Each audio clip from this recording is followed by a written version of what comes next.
was turned to echoes, and the echoes turned to lies. They sold us easy comfort and a blindfold for our eye. Said to trust the hand that feeds you. Don't you dare to ask it why. But our hunger for the real thing is a fire you can't deny. Yeah, the ground is starting to shake now. Can you feel it in your bones?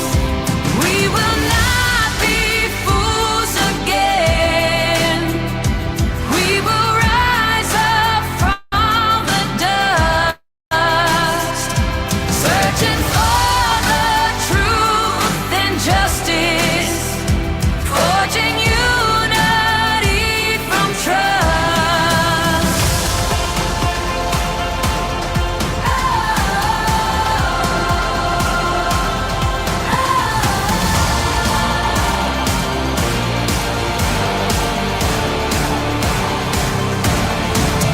Every color, every creed now, tired of a great divide. We're looking for the facts, not fiction, with our conscience as our guide. They built their thrones on silence, but the quiet's over now.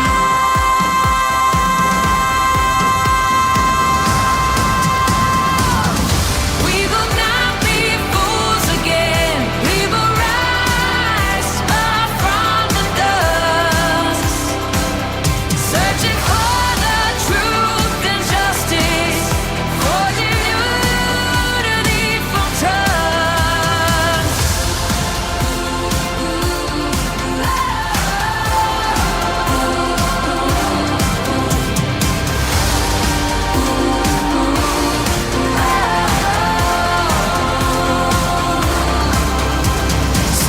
Let them hear the voices, a million strong and clear.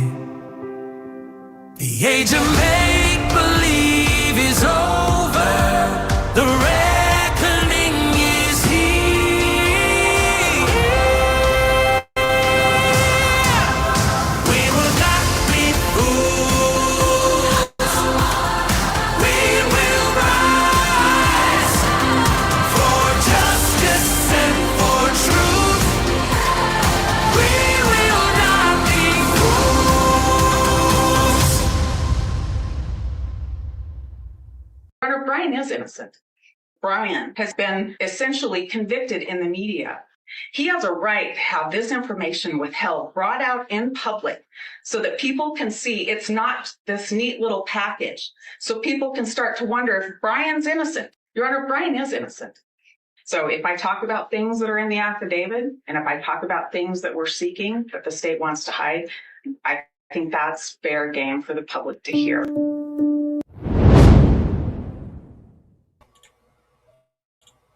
Fair game for the public to hear. Woo!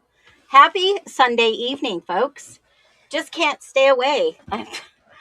Gosh, I don't know about you, but I hope your weekend has been well.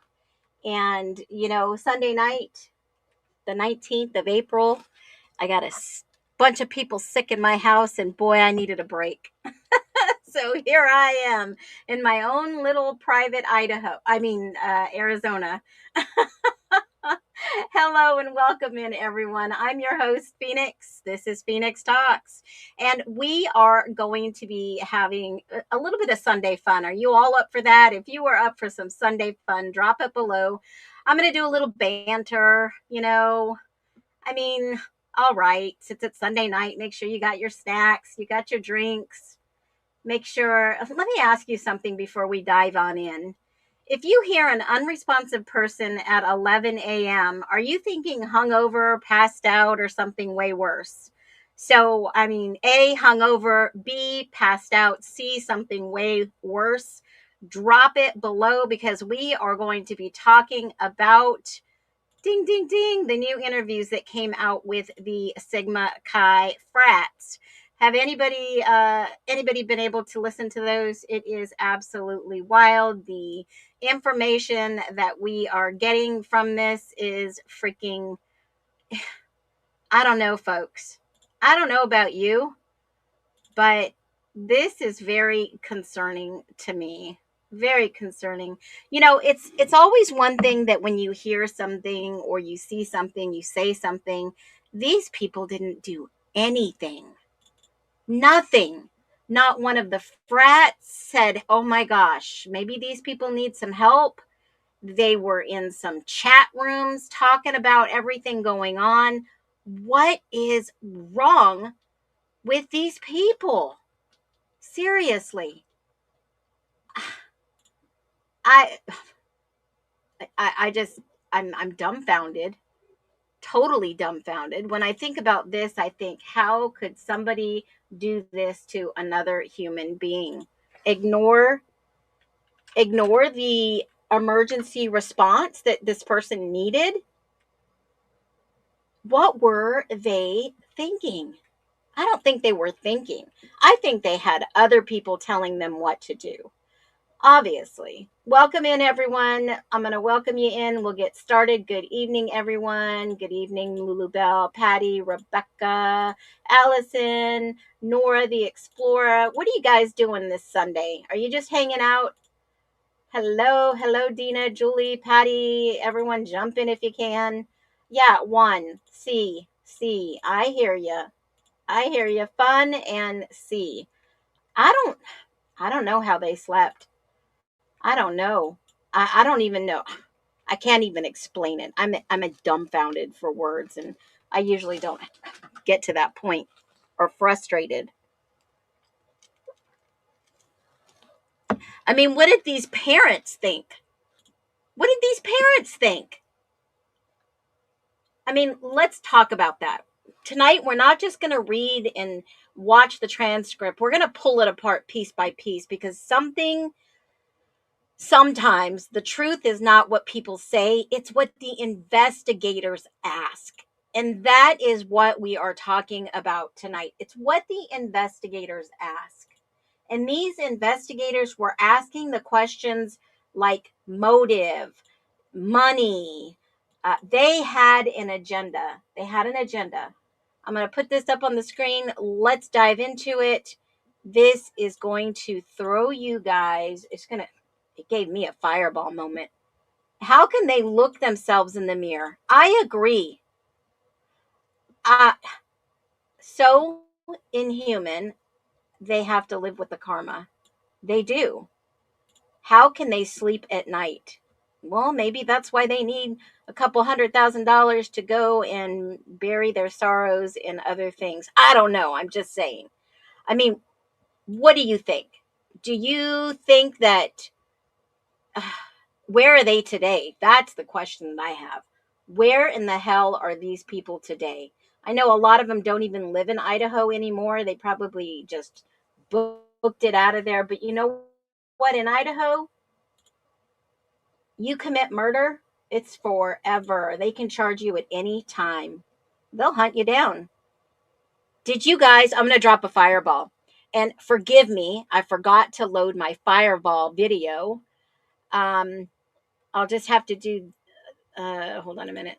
Let me see. I'm just going to have to play this one again. Hold on.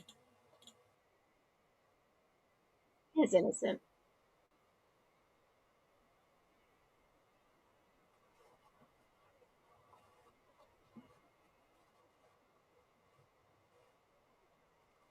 All right. Here goes the fireball.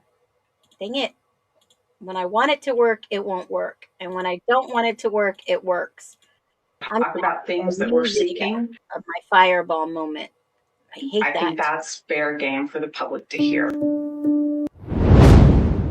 Okay, I'm going to make me just a fireball moment. So, get this. I'm going to drop you a fireball. You just saw it on the thing in the stream, and I'll probably have to edit it, but that's okay.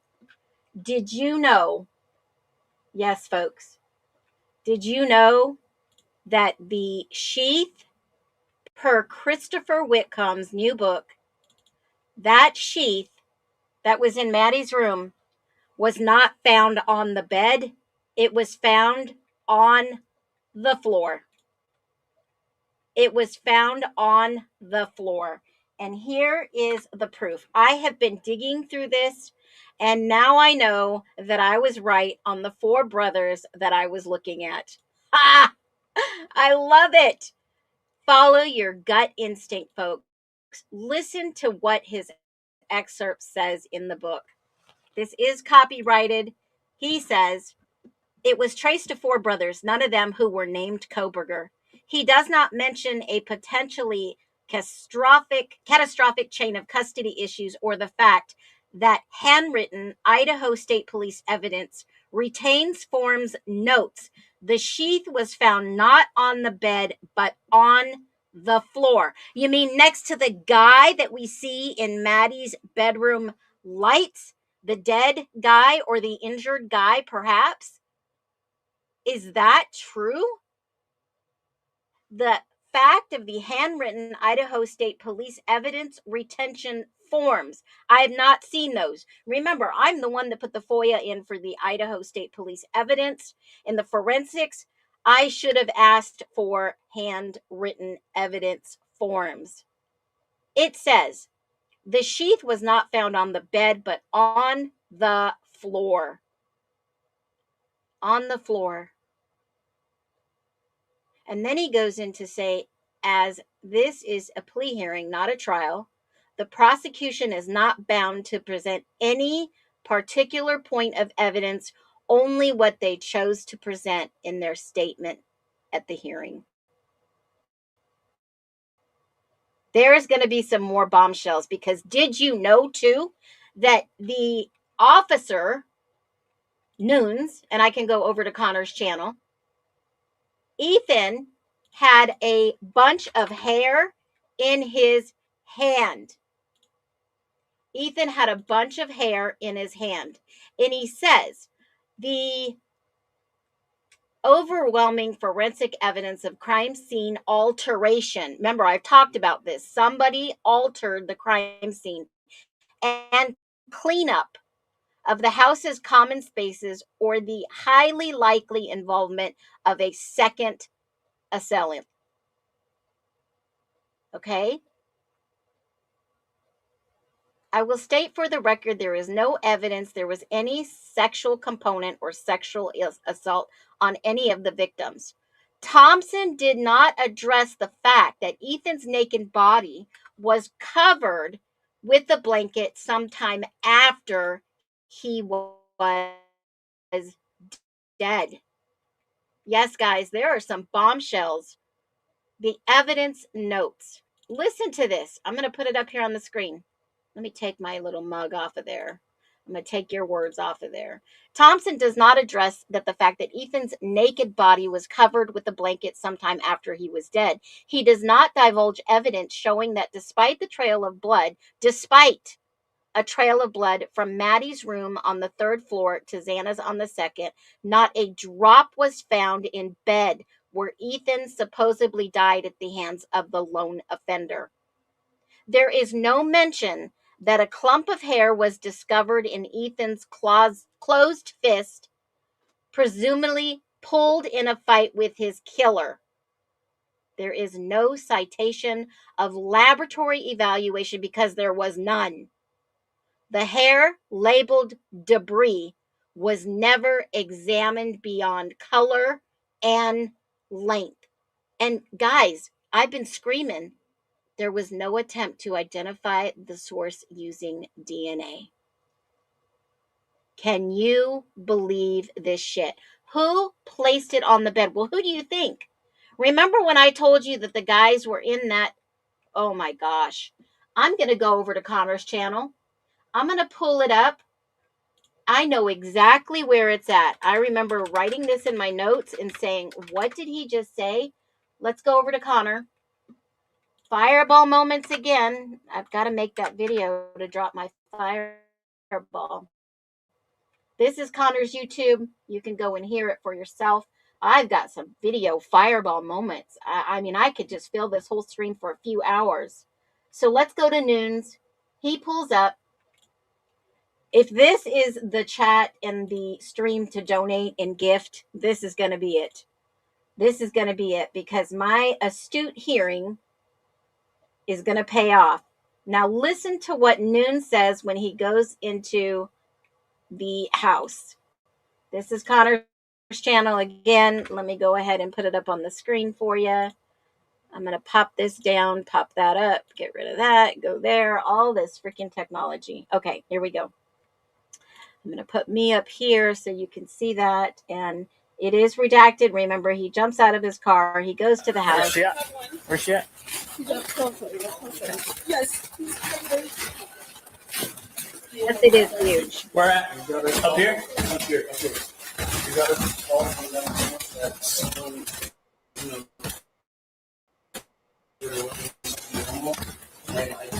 Shut up, Hunter. Stop rambling. I checked to see if it's real. What is he talking about? I didn't check him yet. Now listen real closely. I'm going to turn it up if you got earphones in.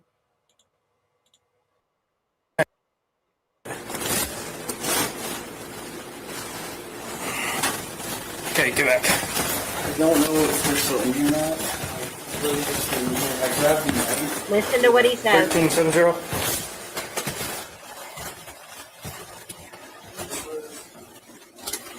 You guys use your emojis. I'm going to take this off so you can see this closed caption here, and you might be able to catch it. Stay back there, please.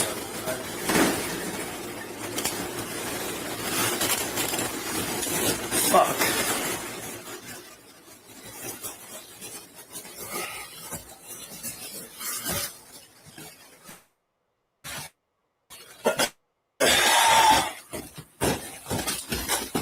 Slow down. Just come here.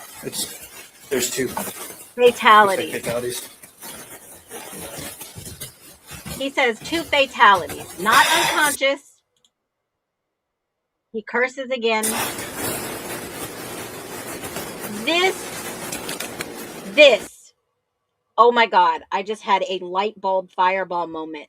This cop, member Noons, graduated from the University of Idaho. He's 25, on the job for 2 years.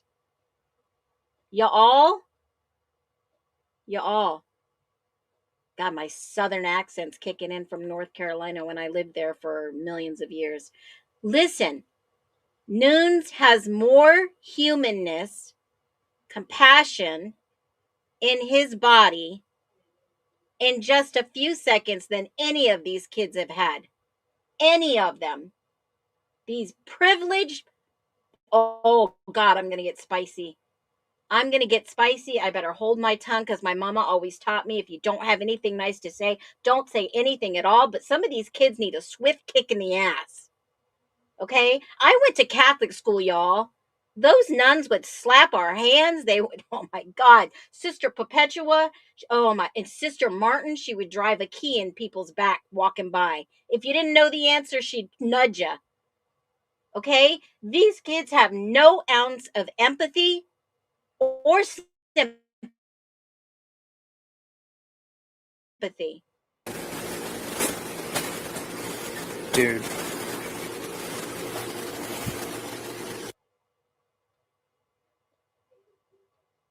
Some of this is redacted. He's coming back.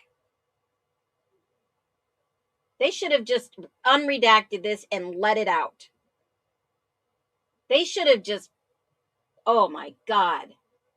They should have just let everyone know what these kids did, or whoever the perpetrator was.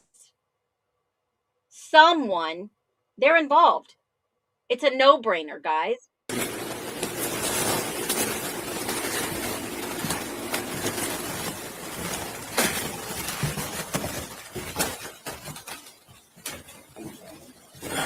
All right.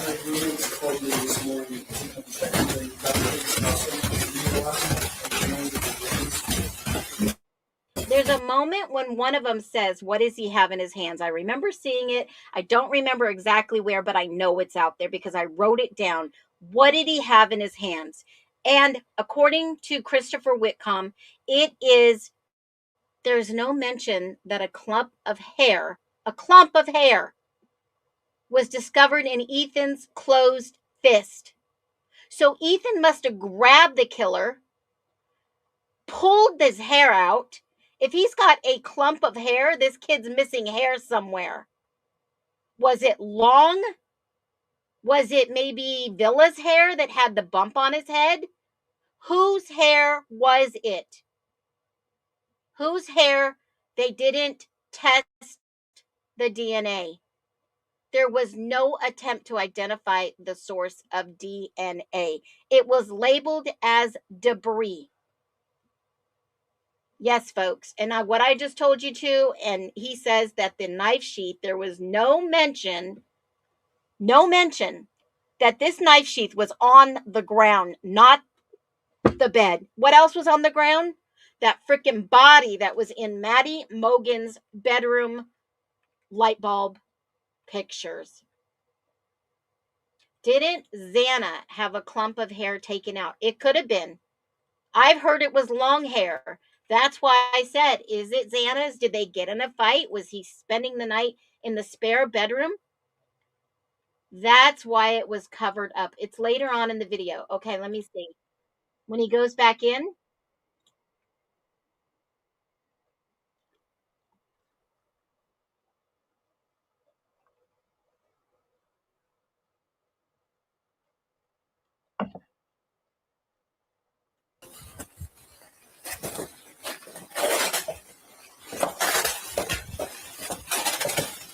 Police department.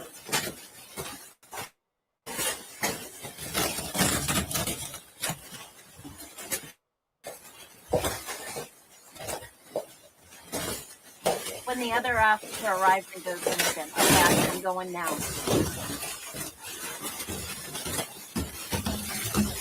Moscow Police Department, if you're in here, announce yourself.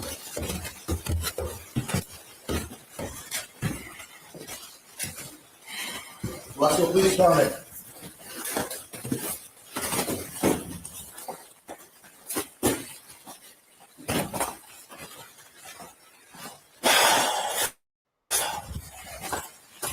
Clear here.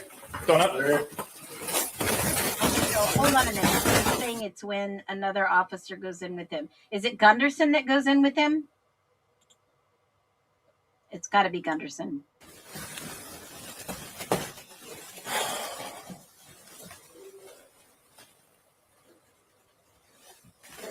Moon doesn't go back in because he needs to go get the warrants.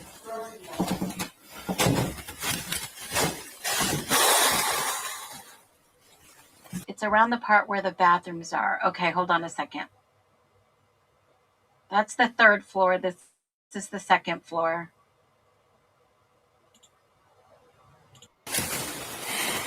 Moscow Police Department. Okay, they go up. They don't go down.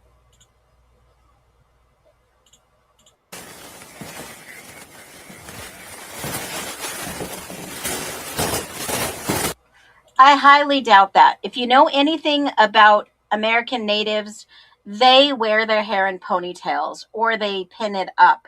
So, I don't think this is a cartel hit.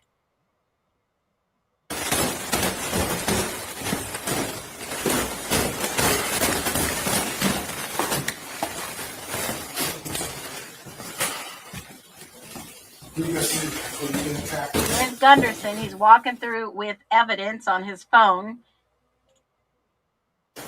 Check with the prints.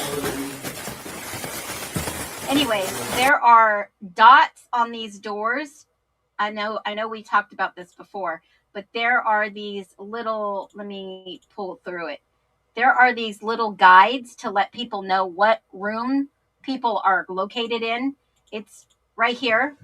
So it has the little guide of whose room it is. I made a video earlier and it is on my YouTube channel. And in this video, let me just go grab it. I've got so much for you guys. It's crazy. I don't know what happened, but something just like a light switch turned on in me a couple of days ago. And wow, I have been seeing so many things that I've not seen before. I mean, it's crazy. So in this video that I did, it is Bethany's room. Have you guys seen that yet? I made a video about Bethany's room. Okay. Biggest mysteries in the Idaho 4 case begins. Not upstairs, not where the attacks happened, but down here, Bethany Funk's room. November 13th, 2022, inside 1122 King Road in Moscow, Idaho. 4 lives would be taken just floors above this space. But in this room, Bethany was still here, alive, inside the same house at the same time. And what makes this so hard to understand, something unthinkable was happening upstairs. Down here, it didn't look like a crime scene. It sounded like confusion. A dog barking, movement. She was later described as something like a firecracker. Not a scream, not a clear threat, just noises that didn't quite make sense. And in that moment, her brain did what most of us would do. It tried to make it normal. Because the truth is, when something is too extreme, your mind doesn't always go straight to danger. Sometimes it protects you. Now think about this. This room right here is where everything slows down because hours pass and call just silence inside a house that should have been chaos. Later that morning, Bethany wakes up not to a panic,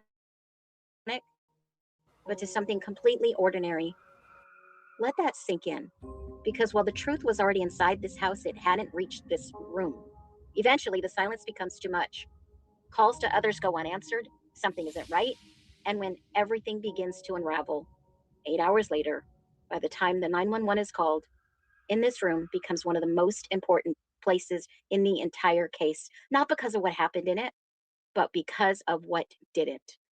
No clear awareness, no immediate reaction, just confusion, shock, and survival. So the question is, was this simply a matter of distance? A different floor, a different reality, a different experience inside the same house? Or is there still something about this timeline we don't fully understand? Because the biggest clues in this case aren't found where the violence happened, they're found where in the silence that followed. This is Bethany Funk's room. These are the crime scene pictures.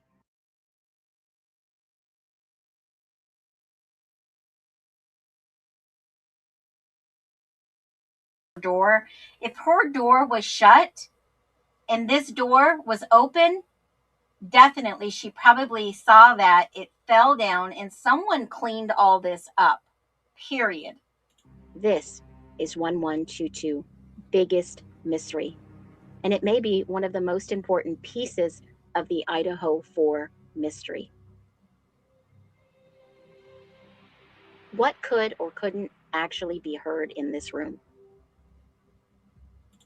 And yes, I have always said that they locked themselves in their room. They didn't let Kaylee in. Docs report. Then obviously to protect yourself, you would lock yourself into a room. Don't know why they didn't call 911 during this commotion that they both reported. In their reports, they say it was a commotion. Well, it sounds like police department words. I don't think a 19 and a 20-year-old would use the word commotion. They would probably use fight, argument. Now, let's just remember for a minute, Bethany Funk was one of the 2 surviving roommates in the Idaho 4 case. She lived in this house, as all 4 other victims. She was a student at the University of Idaho at the time. Bethany's room was on the first floor, the very lowest level.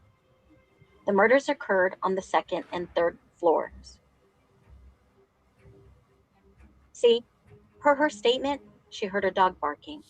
Sounds like movement of furniture, cups falling, a firecracker type noise.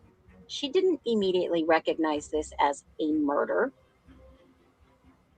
No, Her roommate, Dylan Mortensen, came downstairs and ended up in Bethany's room together. This makes Bethany's room a safe place, a containment zone, a key location for the timeline gap. Bethany's later statement in court said she lost a sister in the victims. After the murders, she transferred schools, studied public health, tried to rebuild her life. See, location is everything. This was physically separation from the violence.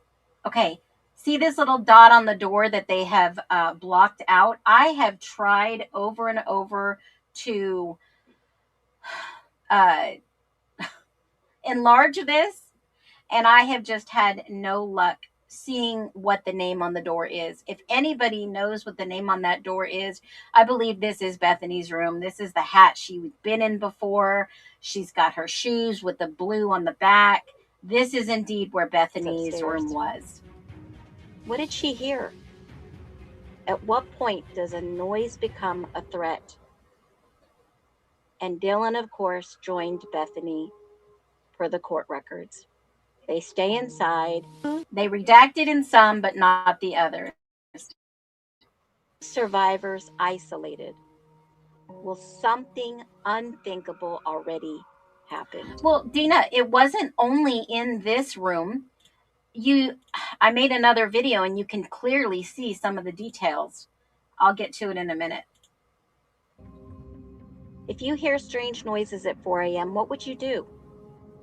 Do you think being on a different floor changes everything? Could shock actually delay someone from calling 911? Is Bethany's room the key to the missing timeline? Leave your thoughts, questions, comments as always, and you know the drill. Be well. So this video goes on. I included all of the photos that were deleted off of the internet, so you have a repository for those videos. If you want to go and look, be my guest, and they are all there for you to review. Now, this is something that I did post on TikTok a little while ago, and this was Ethan's frat brother. And let me go ahead and play this one. We're having trouble. Please refresh. Oh, great. Let me try it one more time. Here we go. In there for a bit, and it was just me, some of the G5s, and then so the G5s I found out are gamma 5s. Ethan and Xana came in. I remember Xana coming over to me. She gave me a hug, seemed super happy. About what time? I think this was around 9 or 9:30. And then I saw Ethan. I remember saying hi, talking to him. I had pink lemonade brunettes, which was Ethan's go-to for a drink.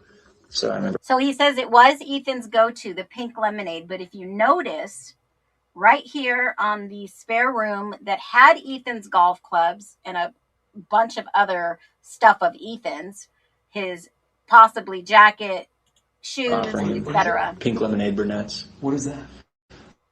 It's just a flavor of Burnett's vodka. Yeah.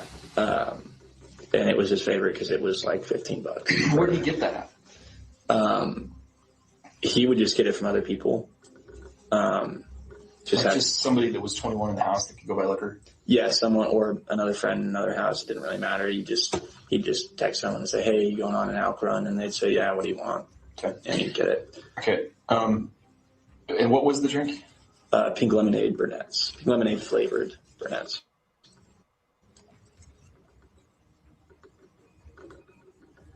Was Xana 21? No. I don't think so, no. I believe Xana was 20. So if he was drinking a pink lemonade brunettes there, does that mean that he brought it there? Or could that have been somebody else's? If he was drinking pink lemonade at Sigma Chi? Yeah, you said that night that he was drinking a pink lemonade brunettes. Oh, that was mine. That was yours? Yes. You brought that alcohol? Yes, Okay. for myself. That was my own alcohol for the night that I had. Oh, okay. And did Ethan? Is that also what Ethan drank? yeah, it is what Ethan, the same kind of alcohol that Ethan drank. Oh, no, he hadn't. And then from there, I remember talking to him. He said, "Hey, you got to try this new flavor, strawberry banana." And I was like, "That sounds terrible." And then I remember making fun of his jersey because he was wearing a Steelers jersey because it was Santa's, and he's a Seahawks fan. And I was like, "Why are you wearing it?" The parties that he mainly would go to would be Pipe, if he would go there for like the actual fraternity party at Pike. So this guy is trying to say that maybe Ethan was somewhere else. Remember, I've told you, they all say, look over there, don't look here. He didn't really go to other fraternity parties like that were thrown at the house because there were a lot that couldn't, a lot of chapters that couldn't, but he would go to a lot of like out of house parties of like Delts, Betas, and then I'm trying to think. I think that was pretty much it. Just like people like lived in the Whites. They would have people over. Lived in the Whites, lived on Kings, kind of just lived around. It depended, but yeah. 100% not true. There's not drugs involved. There's not some weird love triangle. Ethan stayed the night at his girlfriend's house, who was one of 5 girls who lived in the home. So now, if Ethan wasn't living in Xana's room, and we know by the crime scene photos that closet looks like there was clothes in there that belonged to a male, and it could have been Ethan's. Did they get into a fight that night? Was Ethan staying in that spare bedroom? There was a suitcase under the bed. There were a bunch of his stuff. I mean, I've got some other videos on TikTok if you want to go look at them. I actually had some. What is wrong with this tonight? This is just annoying. I did have someone comment, and I made another video today in regards to this. I mean, let me see if I could share this one. I really want to get into this new interview and break this down because this is huge. I don't know if you guys know. I did a summary. I've done so many videos the last few days. Let me see if this will let me share. Yes, it will. Okay, perfect. Let's listen to this one. Now, if someone was in that spare bedroom, which if you follow me on the YT, you can see the progression. If someone was in that spare bedroom and Bethany was in her room, she could probably see from the angle some type of flash from the Sensi. But remember, that Sensi was cleaned up. If that thing had fallen on the floor, somebody cleaned up and put all the pieces back on the shelf. Who was it? Have no idea. But for my previous video yesterday, if you watched, Ethan asked someone, per Conrad Harrison, if he tried the strawberry banana burnett's. Now, if Ethan was in that bedroom downstairs, his golf clubs were in the closet. There were some clothes in the closet. There were shoes up in the closet. And his parents did come to the Moscow Police Department, and there is a actual report on his parents taking black sweats, Sigma Chi banner, and one other item. And that was all that they took out of there. So, I don't know what to make of that, but I think that Bethany may have seen part of the commotion that started because Dylan and Bethany used the same word. There was some commotion. You know the drill. This case is crazy, but keep in mind. Look at the broken closet doors. If somebody was in some type of altercation in this room, allegedly, look at the doors, y'all.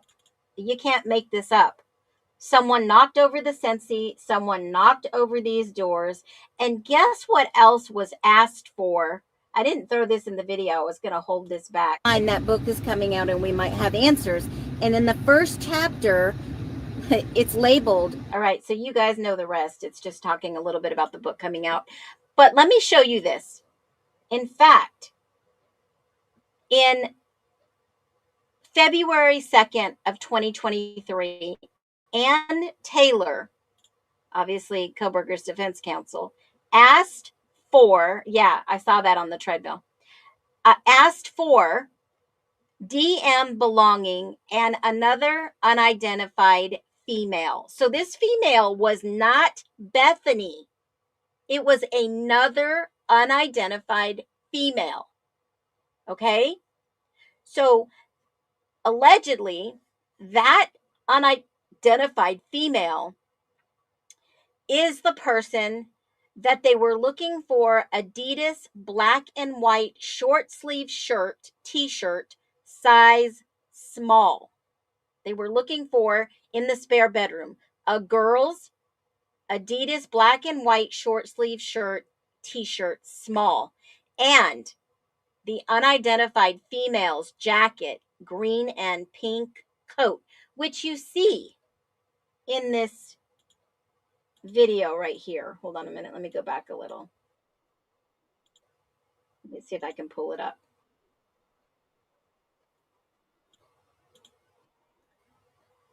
Let me see if I actually have this. Yes, I do. Okay.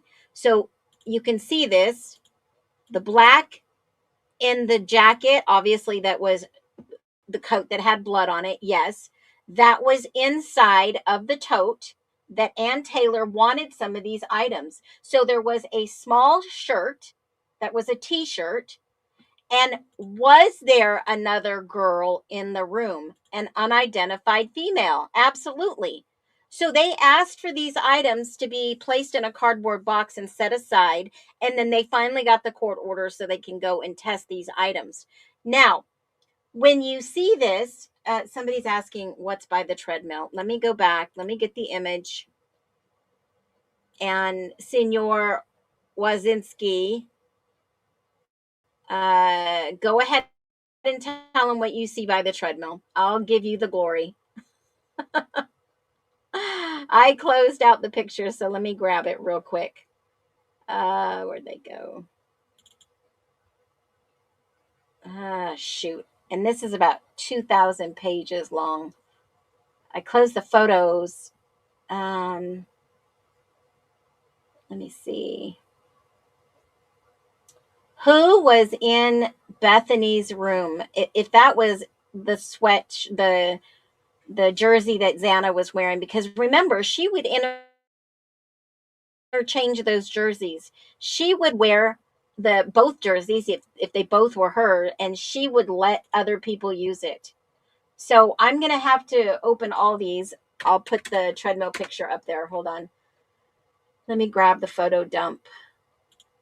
It is photo dump 4. Let this open up. It does look like, in my humble opinion, allegedly, it does look like there's blood by the treadmill. And I saw this a while back. Either somebody spilled a soda and dropped it, or it is in fact blood, in my humble opinion.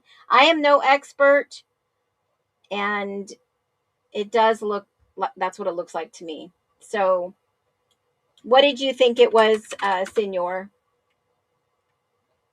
Well, I'm waiting for this to pull up.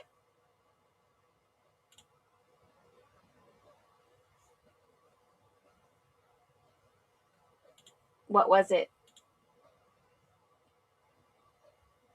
I did not see anything in the documents, nothing written in there what it could possibly be. I am just speculating here. Totally speculating. Okay, so let's get to it. I'll pull up the photos where we're going to watch this interview just for a quick second. And pay attention, like I said, the investigators are asking, the questions they're asking, right? Nothing fits in a perfect bubble in this case. I always go by, yeah, it could be possible blood. I'll pull it up for everyone to see. And there are just some more bombshells in this book before I get to the other one. And there was another point I was going to make. Shoot. All right, let's watch the video. Here we go. Let me add that up here and let's get into it. It is December 13th, 2022 at 11:53 a.m. Now, I want you to pay attention to this. I found a nugget, another fireball. All right. Let me see if I can get it back up on the stage when the time comes. I found a fireball, y'all. All right. You guys aren't going to believe this one. Now, it might be nothing. It might be something. It's a name that you probably have heard before and thought, how does this fit into here? Well, I'm going to tell you. This interview took place at 11:53 in the morning on the 13th. All right. I'm going to show you an MPD document, a narrative that's going to blow you freaking away. Someone may have had evidence of what actually happened at the 1122 King Road or around there. Pay attention. This is Detective Sergeant Mike Van Leuven with the Idaho State Police. I'm here at CPI in the University of Idaho interviewing members. And were both of you in Ethan's pledge class? No, just me. Just you. Which pledge class was that? This investigator is interviewing both of these guys at the same time. At the same time, guys. What do you think about that? PC 21. And what class were you in? I'm in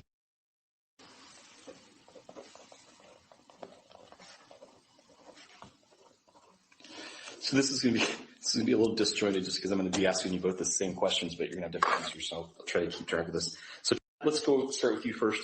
When did you first meet Ethan? Rush this year. So what was that, like August, mid-August? You know what amazes me? It's already December 13th. Okay? It's already December 13th. And if you have been focused and paying attention, like I always say on every stream, I don't know what I did. I must have hit something and reset my algorithm on YouTube because something's not working. But if you can, hype anything, share it, tag somebody, comment, like, whatever. I appreciate it to get me out of this funk. I don't know what it is. But if you've not been watching my channel and my post and what I'm posting, you need to. See, I put up a post that said, silly rabbits, tricks aren't tricks for kids. This one right here. Because in this email, and I'm going to make a video on it, Officer/Detective Payne sends out an email to the from Moscow PD. He sends it to the WSU Chief Jenkins, and Chief Jenkins turns around and uses Brett Payne's invalid perjury on the stand testimony, saying they didn't get Koberger's name until December 19th. Well, in this email, y'all, Chief Jenkins said the affidavit just became public, and it's wrong. Sergeant Tango and Sergeant Whitman did in tracking down a possible suspect vehicle, which turned out the suspect vehicle on November 25th, when in fact, they didn't ask for it until the morning of the 28th. They had already known on the 25th who that suspect was. They turn around. You've seen the testimony that I've shared with Payne, where Ann Taylor asked, when did you get Koberger's name? And they say the 19th on the stand. On the stand. Y'all, these are the emails from the parent, from a student that were disgruntled and upset. I think you guys have seen the rest. I cannot believe this racist article. The bizarre reason, this is awful. A black TikTok psychic is appealing the $10 million judgment in Idaho murder case. Now, if that was an Asian, do you think they would have put Asian? Do you think they would have put white? would they put Filipino? No, this is racist. And I already emailed the writer of this article. It is horrible. It is horrible. Oh, Ink Mama, I am praying for your aunt. I am praying for her, everything to be okay, everything to be checked out. Can you all just say a minute, just a prayer, good vibes, healing vibes for Inked Mama? Just take a moment.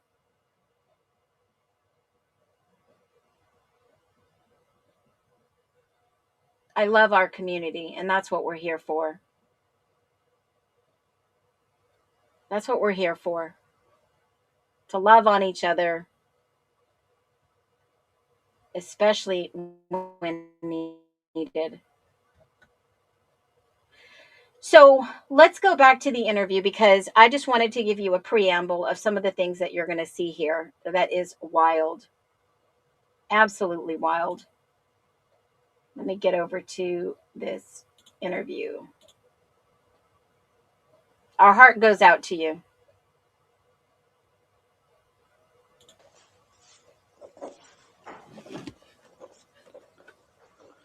And have you spent a lot of time with Ethan? I spent not as much as other people did, but I spent some time with him. Yes, I would say I was one of the closest ones in RPC with him, besides me in RPC. How would you describe him as a person?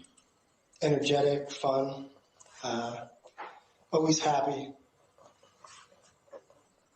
What about conflicts? Do you ever get in conflicts with people or fights or anything like that?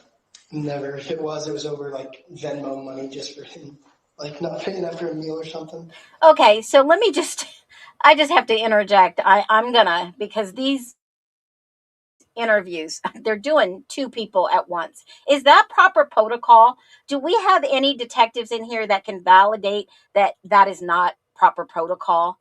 Two frats, one interview. Of course they're going to say the same, or they're going to be kind of like feeding off of each other, in my humble opinion. Now, they want to know who was Ethan really. You've noticed that they've asked all these frats how was his personality breakdown, academic turnaround. He was year partying, no books, no schooling, wasn't doing that great, kicked out of the frat. Then he's doing the second year, which would be his second freshman year.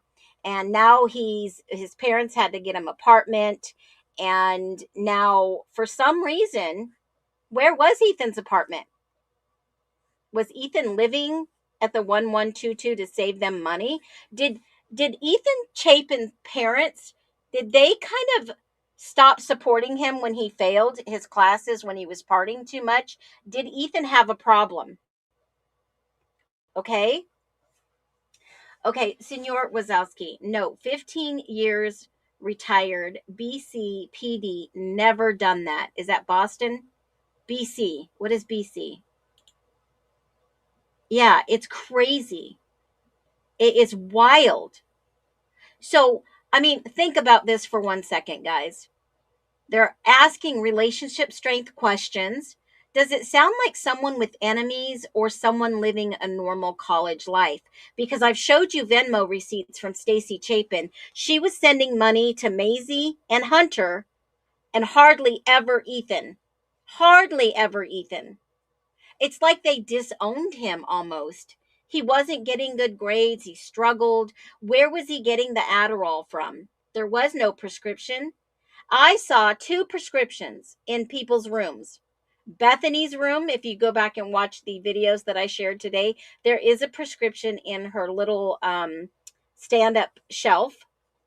And there is also uh, a prescription that is blacked out in Kaylee's room. Now, we don't know where Ethan was getting this prescription from. They asked these questions, but think about this for a minute. Okay, I'm going to ask you a question. After describing Ethan was fun and energetic, let's be real for a second. Have you ever met a college guy described as fun, energetic, always happy, and thought, yeah, that guy's got enemies? Or is that just like every frat guy on planet Earth? I mean, he definitely had way too much time on his hands. Well, if he was partying, Baltimore City, perfect. Thank you. I appreciate you, Senor. Thanks for being here. Yeah, I think Ethan struggled. Absolutely. It would disappoint, yeah, any parent, but you would encourage and find them help. And we see from the Venmo transactions with Stacy and Hunter that they were paying for doctor's appointments and medications and Venmoing money. I only seen like one Venmo for Ethan, and that was golf or something like that, miscellaneous. Yeah, they ask about friends and family relations. It's a different conversation than I had with my parents while I was in college. No grades, no money. Exactly. Exactly. If my son's going to go to college and he's going to have to find an apartment where he's going. We've already made plans to go and visit and do all these things and find a roommate if possible, because that's what his goals are. And if he's not getting those grades, he ain't getting no money. There's 100%. He's got, because of my benefits, he does get full 4-year college benefits. So, I mean, he can go anywhere he wants. He can do almost anything he wants to. But if he's not getting grades now to get to the college he wants to get to, believe me, he is not joining any frat. Absolutely not. Also, I think there was a lot to do with him being with Xana as far as his parents were concerned. Yeah, and here's the point. Did allegedly and hypothetically and speculative, did Ethan's parents not think that Xana was good enough for him? Because it felt to me like they were paying for his apartment, and then it looks like he's living at 1122. Are we even? Yeah, I'm telling you, you're going to want to be here tomorrow. I'm pulling an all dayer. I've got the lineup of, oh my God, I don't know what I'm doing. Oh my God, what am I doing tomorrow? So tomorrow, I've got, is this the same person? This is freaking creepy, guys. This is creepy. We're doing a dig on this. I've got the 6-hour call in. I've got people telling me they're home. They're going to be watching all day long. And then I've got something scheduled for the afternoon. So it's tomorrow, 6 hours. Yep, I booked it for Monday. So are we even sure? Yeah, I check every morning. It says that he's in Idaho, but who knows? Maybe they shipped him off to Arizona. Yeah, it took it as frat interviews were for victimology. I think so. But they really wanted to get to the nitty gritty, what was going on. I think they had a bad fluence. Yeah, it's the 6-hour tomorrow. Gideon Lauda. Yep. Hey, ass man. Unredacted. Love your channel. I'm ready. Okay, Amanda B. Are not to say these were victimology. That was my biggest WFT. Is that Adam's bro? I don't know. I don't know if it's Adam's bro, but I got a lot to say about this one. Maybe he was protesting staying in the apartment. Did he really have a strong relationship with his family? We know that the family came the weekend before the visit. Yep. But aside from that, we really don't know. We don't. There's a difference. Okay, Senor, he's spot on. There's a difference between investigation, interview, and victimology. Wow. I've done the video on the apartment with him and his mom. There's a picture of the apartment. If you guys not seen that video, that live, you definitely want to go watch it. I should have turned it into a damn video, but it is what it is. And I'm going to get spicy. Was there really an apartment? Well, I tracked an apartment down. If you want to go see it, it's in Pullman, and it's very possible that was the apartment. So let's get on with the rest of this interview because it's crazy.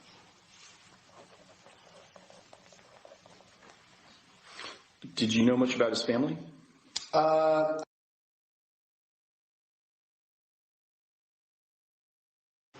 And that's all I knew of him. So I barely talked to him. So Did he talk about his past at all with you, No. growing up or going to high school or anything? Not really, no. On a quick side note, I don't see these two in any pictures of Ethan's circle, by the way. If it was part of the frat, you know, they really only knew him for a short while because of the time frame that he was there in the frat.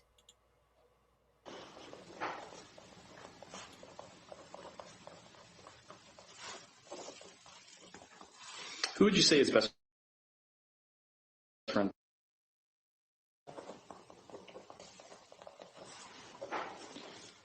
How would you characterize his relationship with Xana?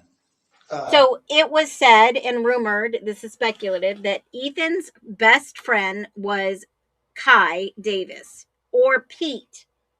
So I don't know exactly which one. It was a toss up. I think it might have been Kai, but also Pete. Boyfriend, girlfriend. Did they seem pretty close? Oh, yeah. Was there any other guys that were interested in Xana, or maybe Xana had dated before Ethan? Not that I know of.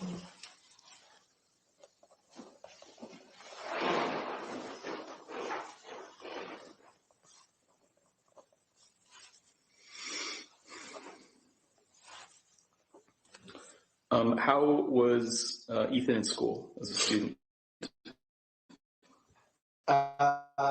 This year, way better than he was last year. He buckled down this year. He was out of house because he was on academic probation. Mm-hmm. Yeah. But he would have been back in the house. What was he studying? I think sports management, wasn't it? Something sports. I thought it was like tourism. Could be, yeah. Tourism. Did he ever talk about having any problems with anybody in any of his classes, or Never. problems with professors or anything? No. Now, his was also a member here. Were you friends with him too? I was, yes. Same kind of background questions with him. Did you ever talk about their background or Not really. growing up or anything? Nothing. Usually.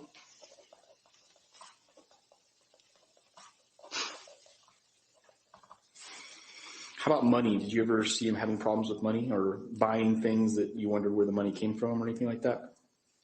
No, never. Now, what an odd question to ask, right? Right after breaking down the money probe, this is where it raised an eyebrow for me. Let me ask you all a question. If your friend forgets to pay you back on Venmo, are you going to call the police? Or are you just sending that passive aggressive eye emoji? Right? Because let's be serious. Police asking about money, it's not about Venmo. That's about motive. Think about that one for a second. It's not about the money. It's about motive. What if police were already suspected of something financial? Why ask about money?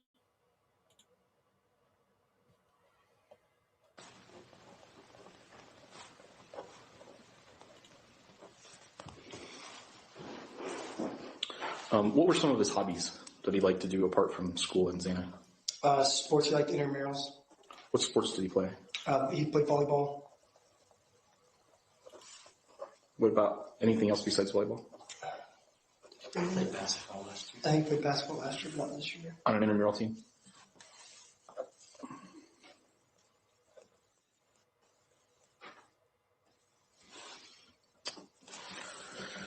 Where did he primarily spend time, in your knowledge? Here at Sigma Chi, he was always in Chi's room. And then if he wasn't in Chi's room, he was at Xana's.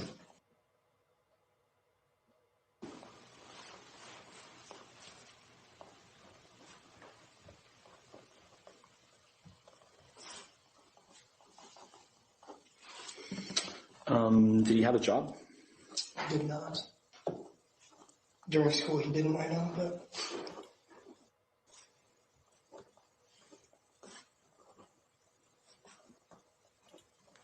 Did you ever see him with any weapons? never.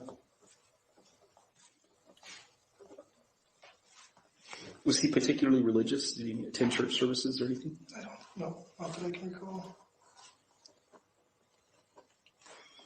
Do you know if he spoke frequently with his parents? There's the parents again.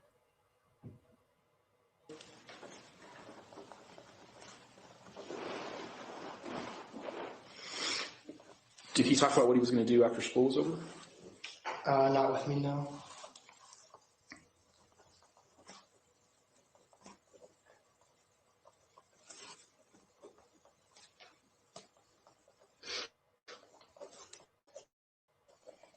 Did you get the feeling that he and Xana were going to get married? I did get the feeling that they would. I thought they were pretty good together.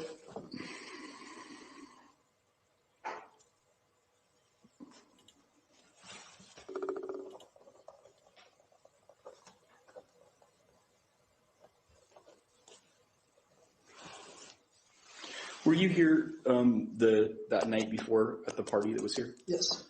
Did anything happen at the party that you remember that was anything unusual? Any conflicts, any arguments, anybody yelled at anybody? No, I never saw any of that. Yeah, right? Any broken closets, any broken senses. I mean, come on, guys. Let's just get real here.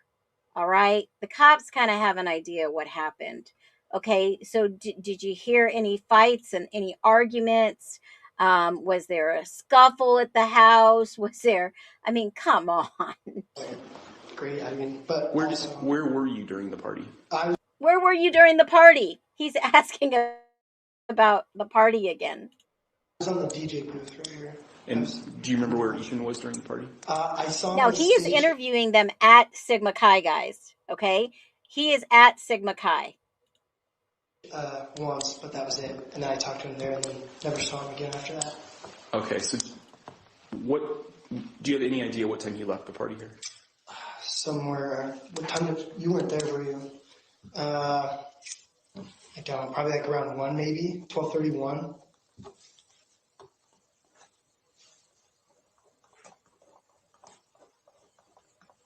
Was it a themed party? Was EXPN that night, so yeah, it was sports themed. Everybody was wearing jerseys and stuff. Everyone was wearing jerseys.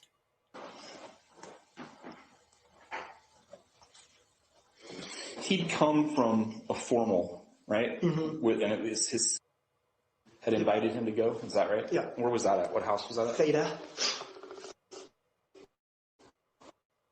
I was also with him there. You were? Mm-hmm.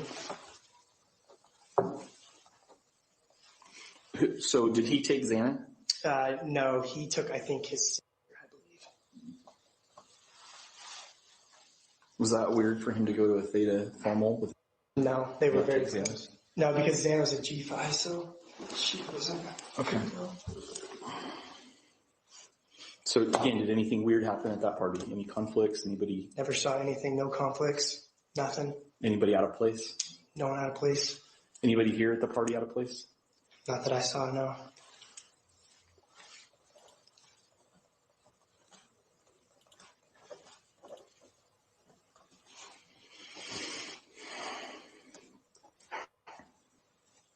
When did you hear that something bad had happened over there? The next day at around 11. Okay, so unbelievable. These guys, they're interviewed together, and someone says, we heard about this at 11 the next day. Now, wasn't 911 called at like 11:56, 11:58-ish? So these guys knew, right? These guys had to have been part of that group chat, Sigma Chi. You know, they all check in. Hey, where's so-and-so working? Let's make sure they're accounted for. They had to have known. Who told you? Probably. Who told you? It ended in a T. They were texting in our group chat and said that there was an unresponsive person that was found last night. There was an unresponsive person that was found last night. Last night. Did they mean before midnight? Or after? Why wouldn't he say early AM? He says last night. Okay. And when did you find out that Ethan was one of the victims? Around 11:30, I think, because I called after that, and then he told me. 11:30. And this is the part no one's talking about. 11:30 that morning. He knew between 11 and 11:30. And why did Trent Gwynn say, I called you after that? He's not. Who is he saying, I called you after that? Who is he telling that to? The investigator or his other friend in the room, Ryan? Who is he saying that to? I'll go back a little bit. That was found last night. Okay. They were texting in the group chat. And when did you find out that Ethan was one of the victims? Around 11:30, I think, because I called after that, and then he told me that he was unresponsive and dead. So are we to assume that Trent and Ryan were talking about this? They knew at 11:30, they called each other, and then he told me that he was unresponsive and dead. Wow. And there were rumors that it was on campus. People were coming and going. They knew like 9 a.m. Now remember, he's not the first to say that they knew at different times. We know for a fact Lyndon Beck said that there was a call early morning, 9 or 10. Fact. Your first reaction when you heard that? Shock. I was just like, I couldn't believe it. Did you guess that foul play was involved, or did you think that it might be just an accident or something? Maybe like drinking. I thought maybe drinking, Yeah. That's the first thing that I thought, and then I didn't hear. When you heard it was a homicide, it was a stabbing, and that all 4 of them had been killed, what did you think? I was in shock. I was like, I had no idea what to think. I couldn't even believe it. Do you suspect anyone or have any ideas about who might have wanted to do this or why? No, absolutely not.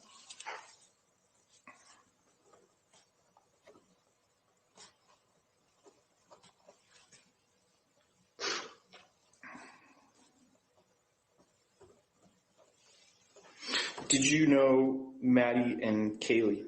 I'd been around, but I wouldn't say I knew them. Did they ever come here to parties? Yes, I think they did. You think they did? Yeah, I never saw them here, no. How did you know Maddie and Kaylee?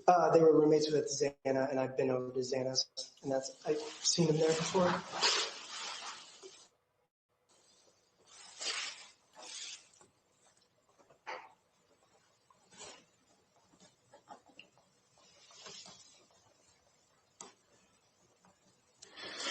How many times have you gone over there and hung out at that house? 3. Or I went over and hung out twice, and then the other time I was grabbing a speaker. And who were the people that were normally there? Xana and Ethan usually. Did you ever go out over there when there was like a group of people? Like a party? Me, Ethan, Xana, and Kyle were over there with a group of, I don't know the other 2 girls that were there. They weren't the roommates. Were there other guys there, like delts or? I've seen delts there before at parties, and I've seen betas there before. So did you ever witness anything? Now this to me is sounding like the outsiders. Okay, there were pies, there were delts, it just sounds like the outsiders. Any altercation or incident over at that house? Any fights between people? Never. Or any girls being mad at somebody else? Nothing out of the ordinary at all. Did you ever hear about any of the girls, complaining about a stalker or somebody that they didn't trust or they didn't want to be around or anything like that? Nothing at all. Have there been any unusual incidents, like apart from this, that have just happened in the general area in the last year that you can think of that were like, a robbery or a prowler or somebody's car getting broken into or anything like that? Nothing. Okay.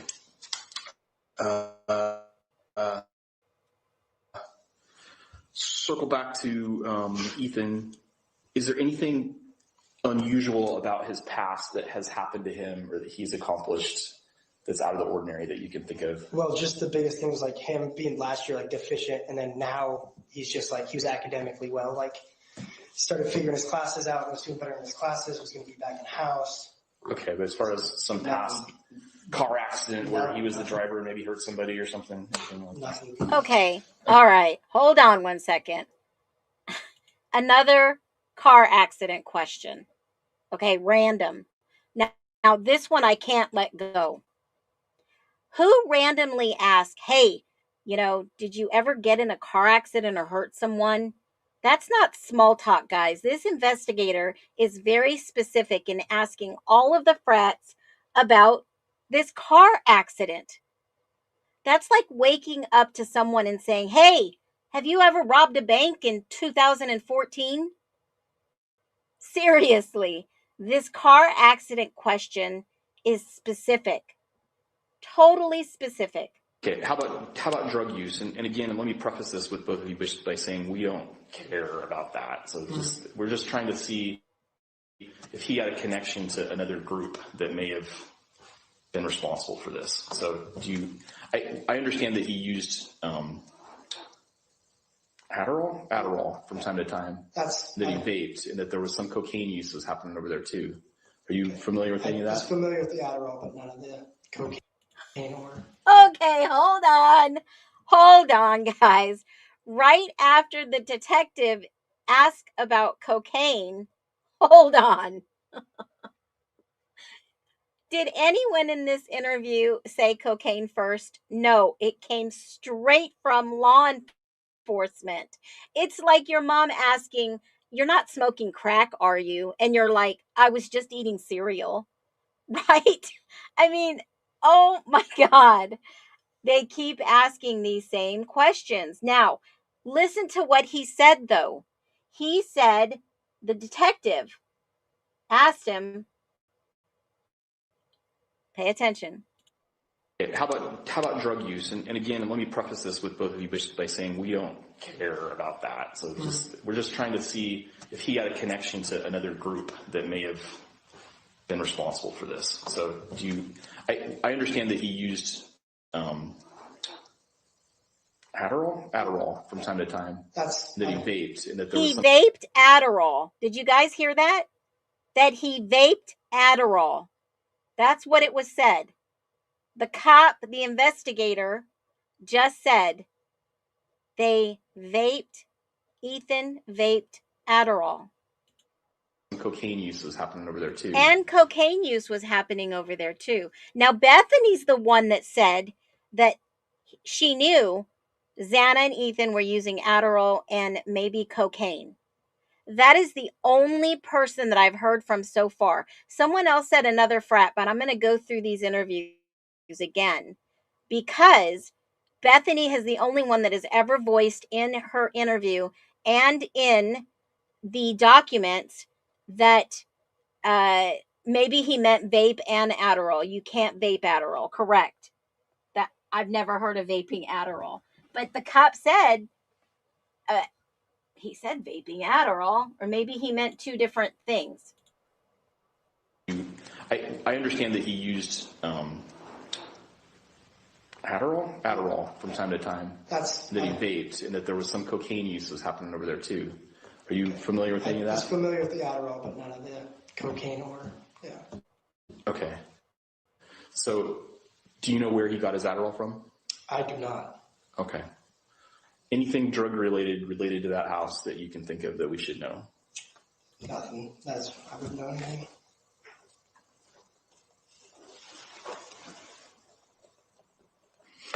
I think that's about all I have for you. Perfect. So sorry, I'm basically going to go through the same thing with you. So thanks a lot for meeting me and appreciate it. Yep. Have a nice day. Yeah, you too. That's so weird. If people are breaking into houses, stealing laptops, breaking into cars, he's already asked several people, and no one gets caught, are we going to call that a coincidence, a pattern, a problem? This was so sketch. Now, yes, this interview prompted a lot of great questions, a lot of thought process. But let me say this. If there is, oh my gosh, if police were exploring drug connections, financial motives, unknown associates, prior criminal activity in the area, not just random attack narrative. They said over and over this was a planned and targeted attack. Who planned this? And then obviously the car question again, the stalker angle, the unknown break-ins. Those aren't random questions. The detective, the investigator, were asking fragments of something much bigger. I'm sure Senor Wazowski would agree. Absolutely. They were trying to gather more information. And real quick, somebody had asked about the treadmill picture. I'm going to pull this up real quick, and we're going to go ahead and look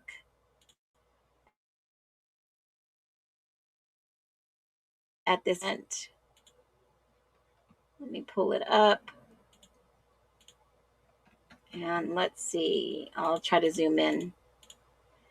So this was the spare bedroom. There was a suitcase underneath the bed, right? It looks like there's some white stuff all around that maybe when the closet was broken. On the ground, there's some miscellaneous stuff, debris, closet broken. And over here by the treadmill, that does look like some type of blood or something spilled. You can zoom in. They didn't redact much of this photo. You can see it all right here, like somebody maybe fell. Maybe they hit. Maybe somebody hit the treadmill with their head. I don't know. They definitely broke that Scentsy. Definitely was strawberry banana burnett's. Looks like something from the matting from the bottom of the mattress. It looks like those closets. Something was going on in there. Jacket of Ethan's. I've seen a picture before. That was the statement from his parents that went in and took some of these items, claimed the black sweats. And who else was talking about strawberry burnett's? Someone was using that desktop. There was just weird vibes from this room. Like somebody had bumped up against the cabinet, kicked the door. That's what it looks like to me. Maybe somebody was bleeding in this room. But why didn't they wipe it up? Why didn't they clean it up? Right? Just little tiny pieces in here were cleaned up. The Scentsy cleaned up. Somebody picked it. Was up here.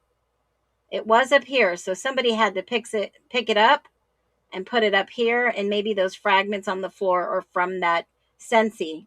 When something breaks, it shatters.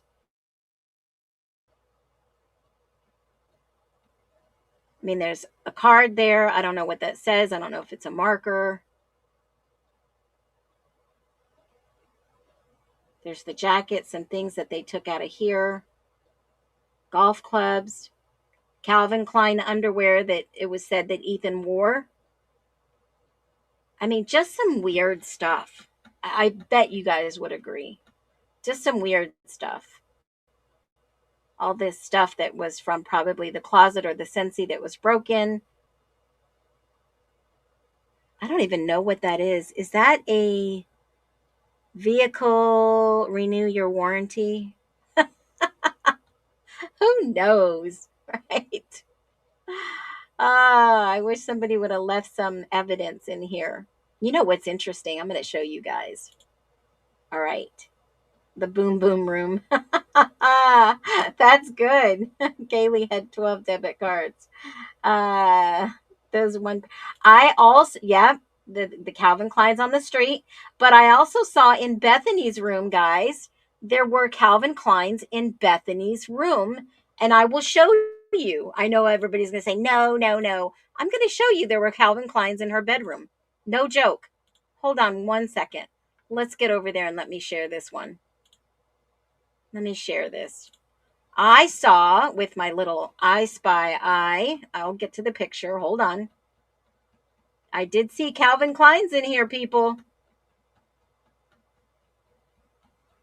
I don't know. Some girls like to wear guys' boxers. I'm just saying.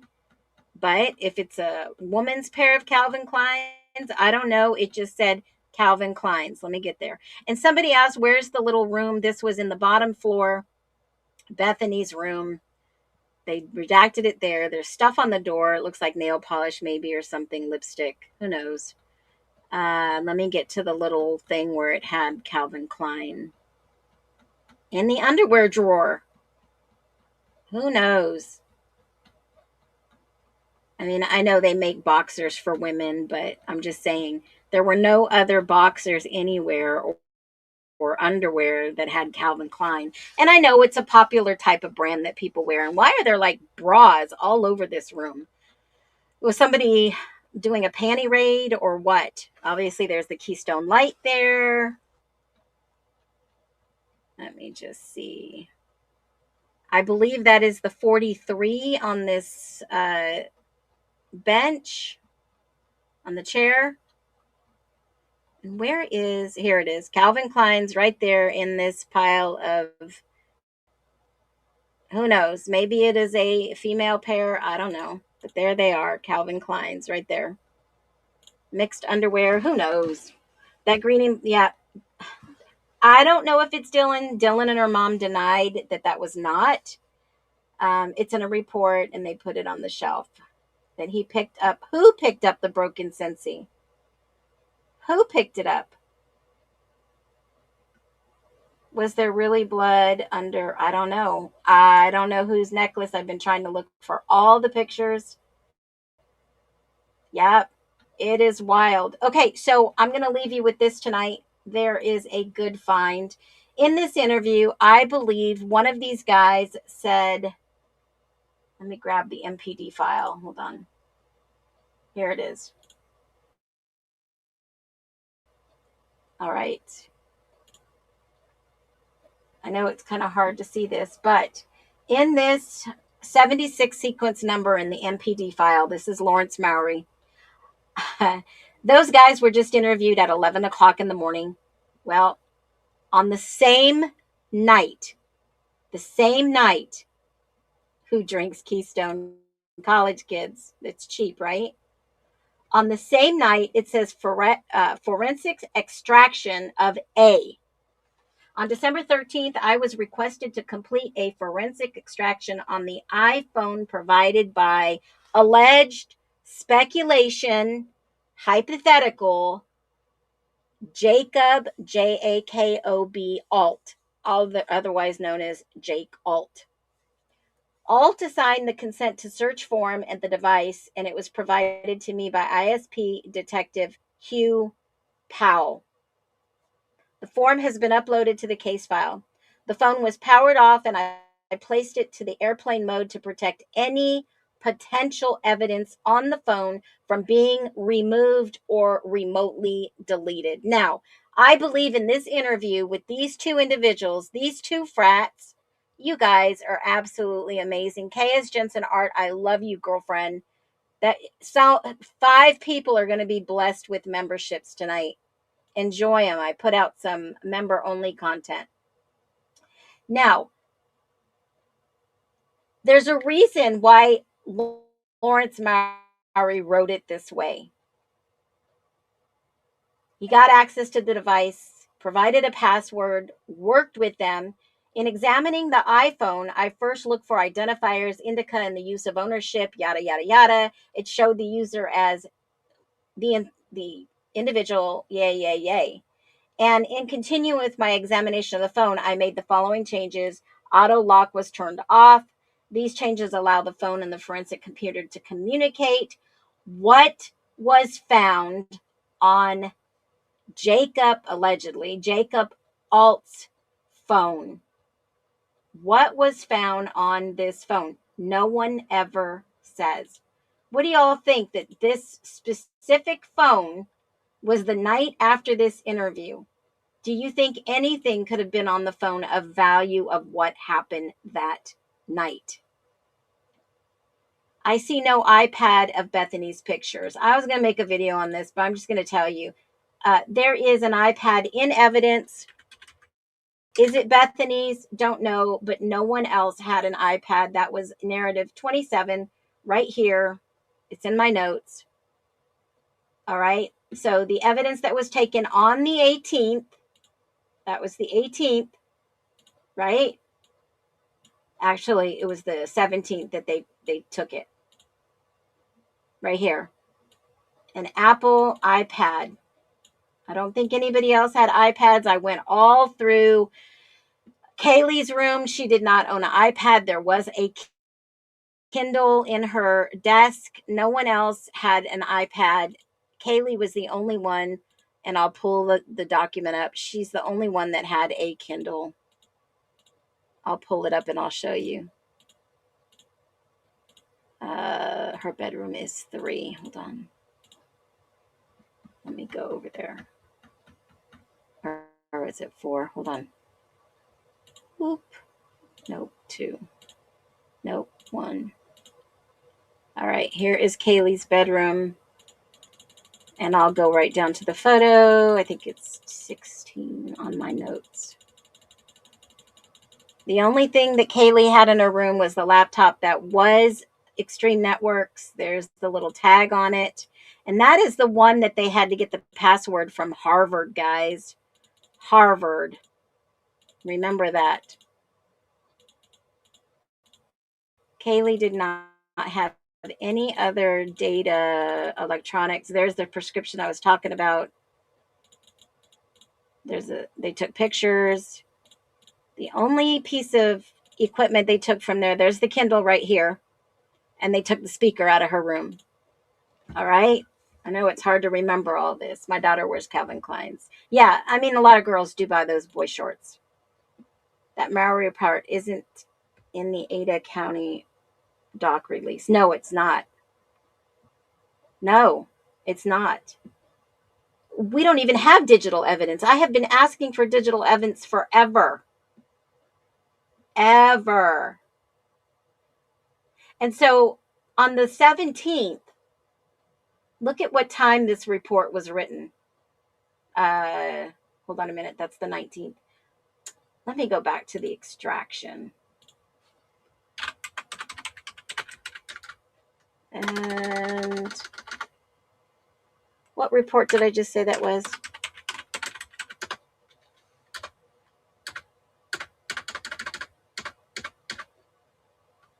Here it is, the forensic extraction. So these guys were interviewed at 11 in the morning, and this report was done at 10:43. That same day. Same day. So did they give some important information in regards to what he was asking about? I mean, these are highly redacted. It's 76, but not in the Ada. Yeah, it's 76, but not in the Ada County Maury docs. Yeah, it's right here, 76. Like I told you at the beginning, there is so much missing documentation. There are thousands of reports, folks. Thousands. When my ex, he was a sheriff, when they were doing investigations, there were thousands of documents. Yeah, how the hell is there no AM or PM?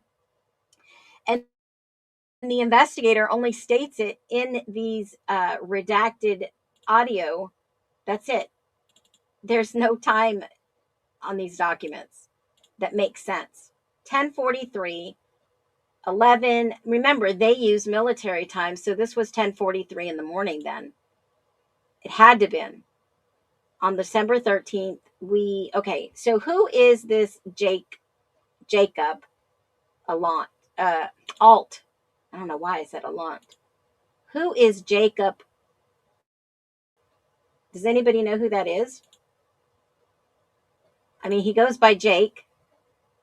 I do know that much because I looked him up, and his Instagram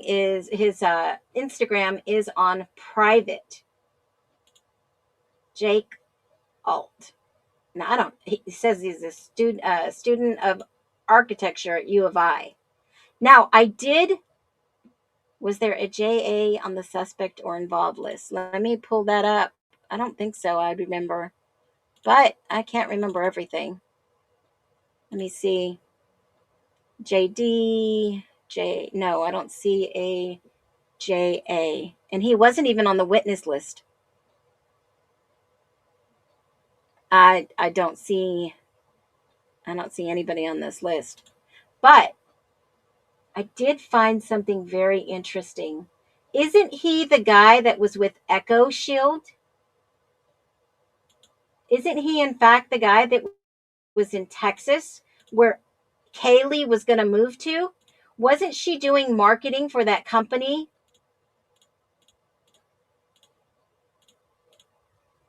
I just remembered this. Hold on a minute.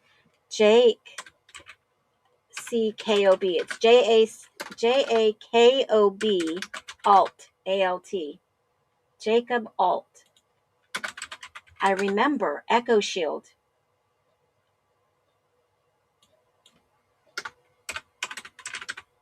I think it was. Hold on a minute. Yeah, I think it was Echo Shield.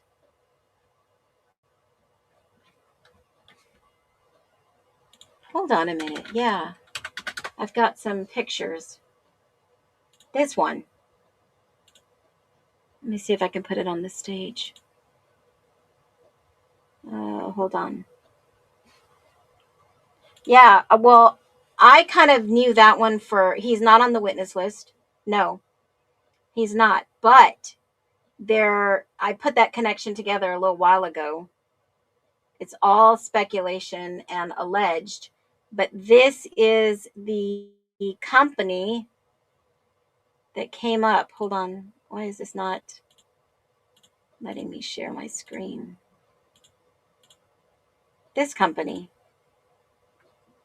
Echo Shield, came up. He was about to get back in because his grades had improved. Ethan's common denominator parents wouldn't give him money. Well, they weren't giving him money.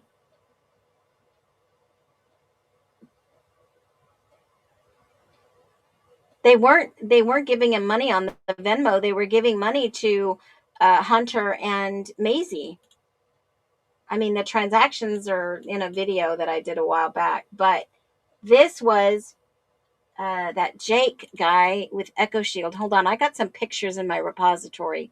I remember going down this rabbit hole, and I just put those two together with just like, I don't know, a couple months back. Hold on, I'll throw a picture up there for you. He was with some other guys. Hold on. Where is it?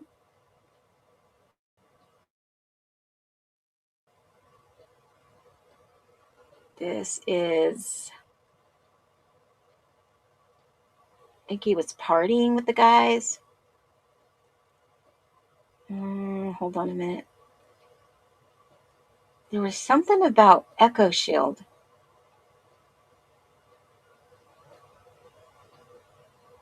Now it's going to bother me.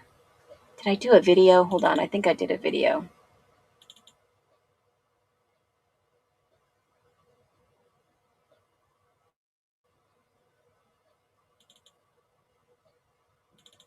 Nope, it's not there. Shoot.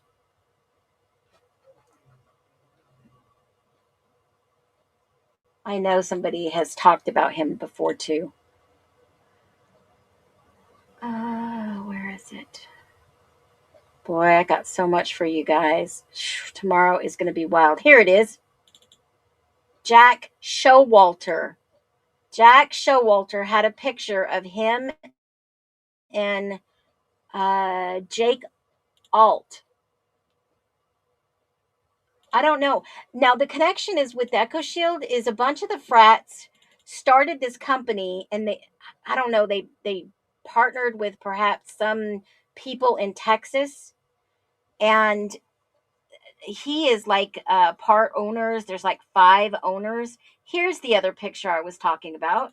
This is who he is. This is his picture. Let me see. I've got a file in here. Hold on. I just found this file too. This one is, they were a group of frats. And get this, you guys. I forgot this was in here. Holy cow. Totally forgot about this. You have to listen to this, okay? This is on LinkedIn about him. All right.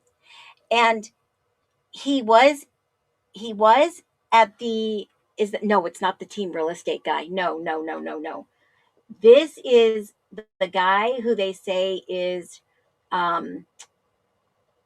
was a partial owner of Echo Shield, the company I just told you about.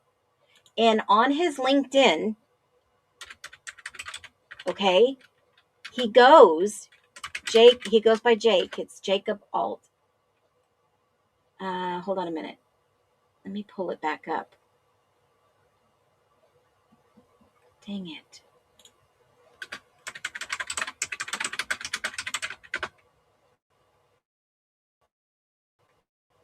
Where is it? Hold on. He goes, here it is. I had a little synopsis. So he's at the University of Idaho. Actually, I thought I had a video file. He's at the University of Idaho. Then he leaves. He leaves the University of Idaho, guys. And then he goes, does this business, and then he goes back to the University of Idaho a couple years later to finish. Yeah. Wild. Because he goes back and he goes to school as a graduate student part-time in architecture. I just thought that was really weird for somebody to go and do that. I don't know. It's just one of those things. But that was the interview in the MPD. Here is the actual page on LinkedIn. It's still up. So he's in the University of Idaho in 2019 to 2024. He's doing architecture. Then he leaves. He goes back to be a salesperson in Texas on site, becomes a sales manager, and then he becomes an owner of an advertising thing. But then it says something I read somewhere online where they were like a bunch of frats went to go do this company in Texas. Along with that one guy, what was his name?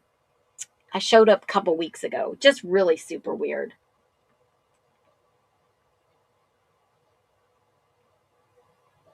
He did ski instructions, handles legislative bills and work with the team of Senate pages in the state government. Oh, yeah, he does. He sells premium home services in door-to-door sales environment while also managing a large sale team and owning a pest control business with my partners. A bunch of the frats left and went to go start this business. Just super odd. I mean, more power to them, entrepreneurials, right? Elijah Shoup, Jesse Holchek. He and Matthew Moy, he was I mean, it kind of gives you the people. J.H., I thought was one of these guys on the list because he was hanging out with Maddie. They partied together. Yeah, we need more members in the green chat. I hear you, K.S. Jensen. I totally hear you. But listen to this. This guy is the same guy that I talked about a little while ago with Maddie, partying with Maddie, J.H. And yes, there is a J.H. I suspected he might be the J.H. on here, right here. I thought that's the guy that Maddie was kissing. Yeah, but when you have the more profiles, they're usually connected somehow, and especially in LinkedIn. Now, this guy is the director sales manager for Echo Pest Solution. And he went, it says high school diploma. He went for business 2020 to 2024. He was the guy that worked at the Coeur d'Alene Golf and Spa Resort, valet. He's the guy in all the pictures that I had found with Maddie, like super close. So I don't know if this is the guy that Maddie was kissing. Who knows? I don't know. This whole case is whacked anyways. But on this Sunday night, I'm going to leave you with this. You know, the timeline from this interview we just watched is very unclear. The last scene is unclear. The departure is unknown. The morning is confusing. They say this happened the night before. Then all we know is unresponsive person. Why wasn't it immediately described as a murder, homicide, instead of a unconscious person? How in the world did no one see blood? How did they not see that? How? And finally, I found the video I have been dying to find, and I'm so glad I found it because this proves my theory of what happened outside. I'm going to leave you with this. Live on the ground outside the house in Moscow, Idaho. Ted, I've been watching your reporting out there today, and you're really giving us some insight. Keep in mind, Ted is a retired police officer, law enforcement officer, also a defense attorney. We had been looking for Ted for a while. I found him. I had to go to the Internet Archives because of the emails. Oh my God, this gets even better. I'm going to come to you tomorrow with more of these emails. This, in fact, was in the Pullman emails about Martha interviewing Chief, and I've got the interview. I had to go dig for these. Oh my God, this gets good, folks. It gets so good. I had to go to the Internet Archives to find this.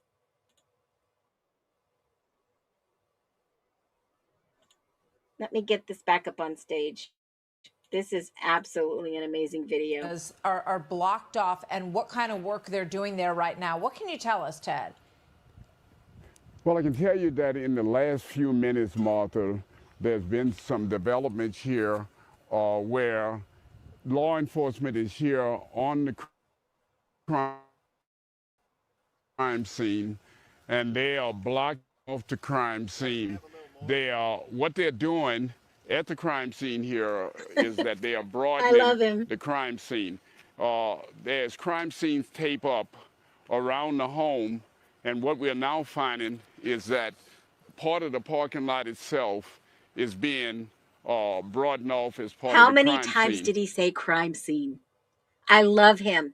He is letting the viewers know the crime scene extended, that it was probably most likely outside.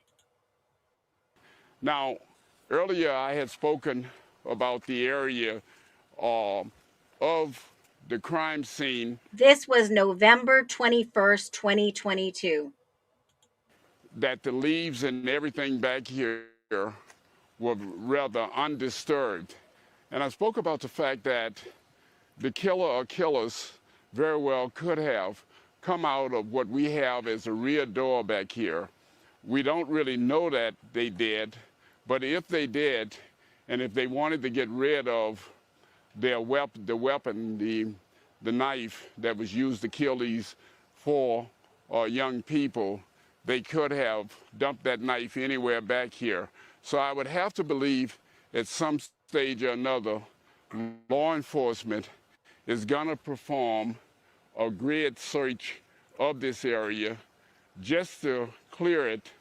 I'm not saying that the murder weapon is back here, but primarily to make a determination if there's any physical evidence back here. Martha, this was a very gruesome murder scene, according to the medical examiner. According to the medical examiner, there was actually blood on the walls. And I can tell you, if we pan over, we're looking at the second and third story of this home. And as you look, these are the two sections where the bodies were supposed to have been found, on the second and third floor. Now, it is believed that there were two surviving individuals here that was on the second floor. I stand to be corrected, on the first floor of this home. Those individuals, 9 hours later, a call was put into law enforcement. Now, it is my understanding that before law enforcement arrived, that those individuals may have called others that came to this scene, meaning other civilians. The problem with that is there's always a concern of contamination of this scene. So all of these things are going on right now. But as we speak, law enforcement is here cordoning off this area, widening the area. Yeah. Ted, you know, there are just so many questions here. Do the police, and I'm going to talk to one of the nearby police captains in just a moment, but have they let any knowledge come out about whether or not they believe this is someone who knew these victims, or whether or not they think this is some sort of outside serial killer crazed person? Is there any indication of which way this is leading right now? No, the one nugget that they gave us early on is that law enforcement believes that this was a targeted killing of these young 4 students. And so as a result of that, one of the things that we've tried to establish, and we don't know, and we've tried to get it from law enforcement, is do they actually know who was actually targeted here, Martha? And second of all, what was the focus and the motive for targeting that one person? We don't know if it was any of the individuals that were killed here or the 2 surviving individuals. Ted, thank you very much. It's, you know, it is such a tragic case, and there are so many questions, and you're giving us a very good look at the back of it. You can almost see how you could go through the back in some ways, and you would be at level ground, because the house drops off a lot down near the parking area and goes down to that first floor that apparently was undisturbed in this crime. But Ted, thank you. Yeah, go ahead. Do you want to comment on that? Let me say, if I could say this quickly. Please. We are making news here because all of a sudden we are seeing that law enforcement is on the scene, and they're expanding the area of the crime scene itself. They've just put up new crime scene tape. And so this is the latest news and the latest development that is happening in this case at this immediate time, Martha. Yeah, it's a great point, Ted. Thank you very much. Good to have you with us today. Hey, Sean. All right. There is another video I'll share with you tomorrow that I found in the archives. Should I share it now or tomorrow? You guys tell me, because I've got a lot on my plate for tomorrow. You guys tell me, you want to see it now? You want me to drop it? Because it's pretty good, because it's going to have exactly what I'm going to do my follow-up with Chief. It gets good. Let me see if I've got it. I've got this one too. Drop it now. Okay, hold on. Which areas are... Let me see if this one's going to do it. He really uses that knife, except for people that had them when they got out of the military, or they got handed down. It was around the house. Sometimes they're at different stores where they have surplus products and things. A detective... Okay, so that was one of them. And this is the actual interview. I need to splice it up. Hold on. Let me put this back up here. Here it is. A person who lives about 3 miles away from this site, their dog was killed. He was stolen from their yard and skinned, which is just an absolutely horrible story that happened to this family. But it is the in serial killers, the mutilating of animals. Are you aware of that case, and do you think there's possibly any connection to this case? You know, I have heard about that case, and I don't want to speculate about whether it is or isn't connected. I do know that Moscow Police Department is looking into the potential of a connection there. So I know that they're leaving no stone unturned in this case, but I know that case did come to their attention, and that they were following up on that. Yeah, well, there are so many questions here about. All right, that one died out on me. Hold on. I had to go get it out of the archives.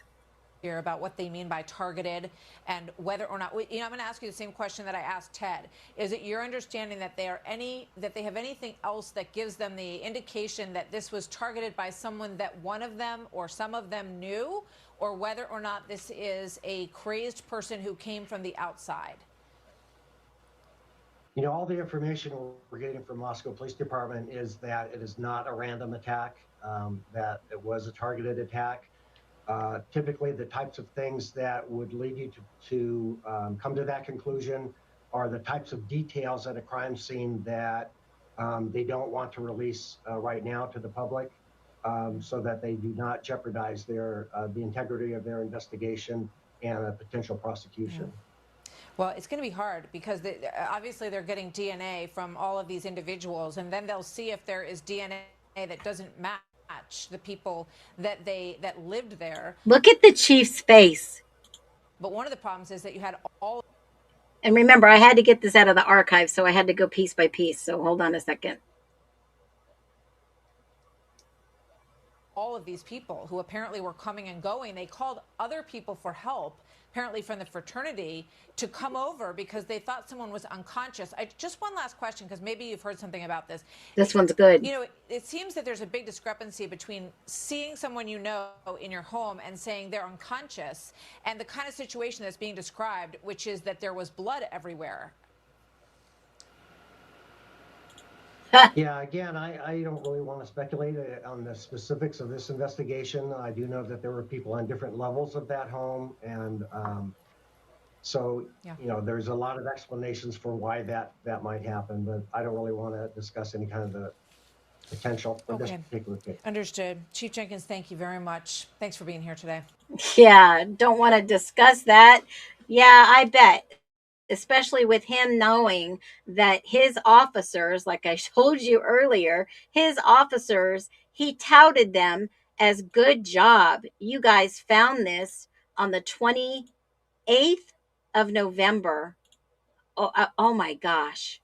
It's just wild. Wild, folks.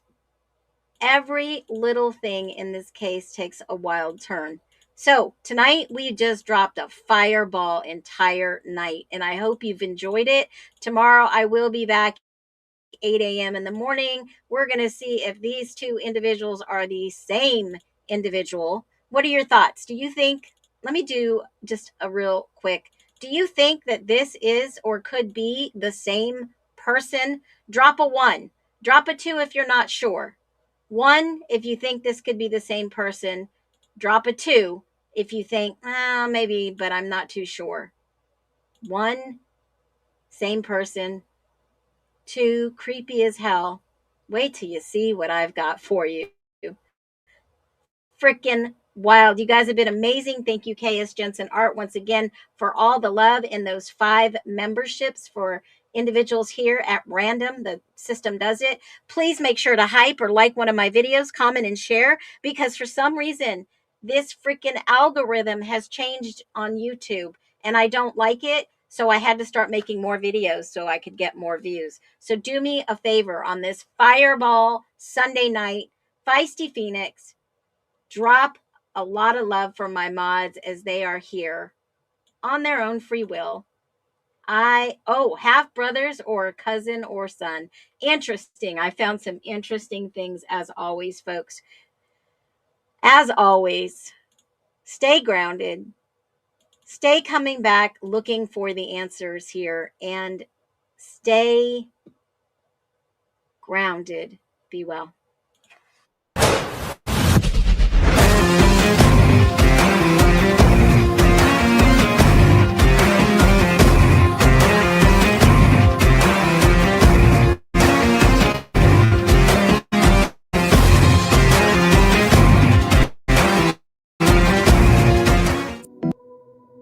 The whispers turned to echoes, and the echoes turned to lies. They sold us easy comfort and a blindfold for our eye. Said to trust the hand it feeds you. Don't you dare to ask it why. but a hunger for the real thing. Is a fire you can't deny.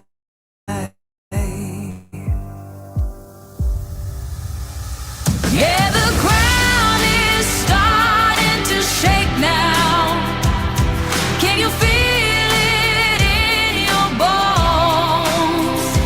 We will not be fools again. We will rise up from the dust, searching for the truth and justice, forging unity from trust.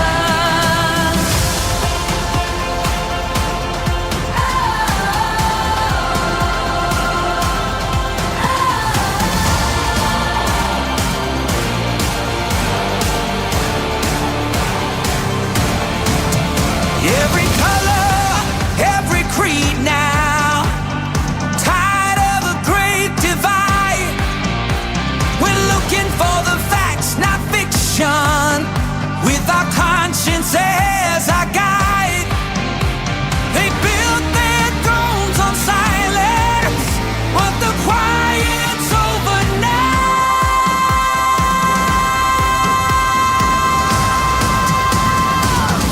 We will not be fools again. We will rise up from the dust, searching for the truth and justice, forging unity from trust.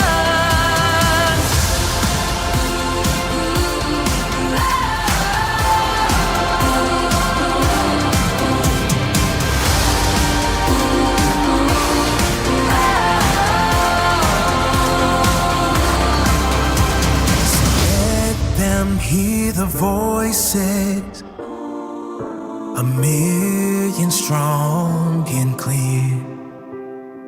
The age of make-believe is over. The reckoning is here.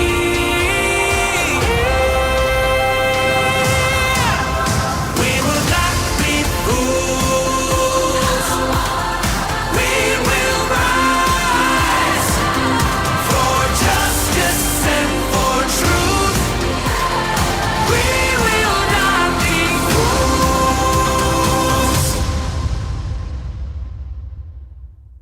Brian is innocent. Brian has been essentially convicted in the media. He has a right to have this information withheld, brought out in public, so that people can see it's not this neat little package. So people can start to wonder if Brian's innocent. Your Honor, Brian is innocent. So if I talk about things that are in the affidavit, and if I talk about things that we're seeking that the state wants to hide, I think that's fair game for the public to hear.